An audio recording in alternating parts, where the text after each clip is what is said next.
stava a cuore, tanto sono d'accordo con quello che hanno detto i miei colleghi, dico colleghi di tavolata qui, dire due cose sul territorio, visto che si parla sempre di territorio, ma poi in concreto il territorio è fatto di persone, è fatto di cultura ed è fatto anche di lingua, è fatto anche dei modi di trasmettere le informazioni e le conoscenze di tutti i giorni uno con l'altro, quindi è fatto di lingua che si usa nel nostro territorio e questo qua è una cosa molto importante.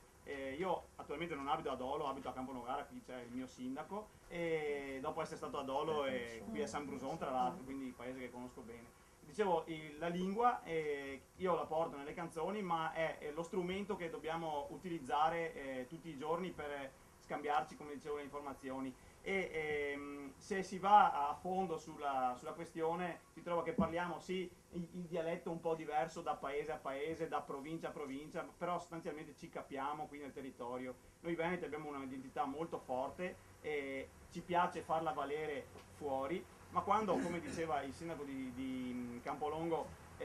ci viene data la nomea, come diceva lui, di il paese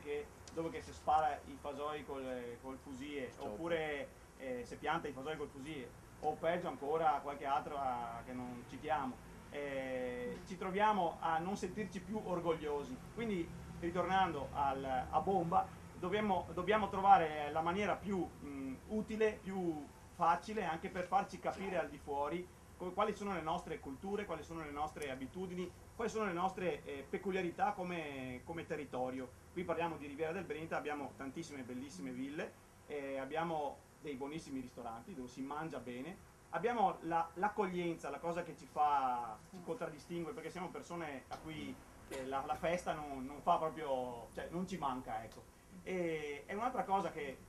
unita alla lingua è la faccia, perché noi solitamente quando si parla di illegalità si parla di qualcosa di nascosto, si parla di qualcosa che è lontano magari dalla ribalta, ma che ha una grossa incidenza sul territorio. Noi invece che siamo persone a posto, tra virgolette, insomma, non illegali,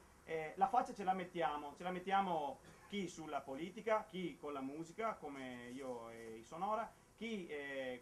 come giornalista quando scrive un articolo si firma, cioè ci mettiamo la faccia, metterci la faccia è fondamentale, quindi comunicare anche con quello che si è, con l'immagine che si ha è fondamentale, quindi riprendere l'immagine di questo territorio e ridarla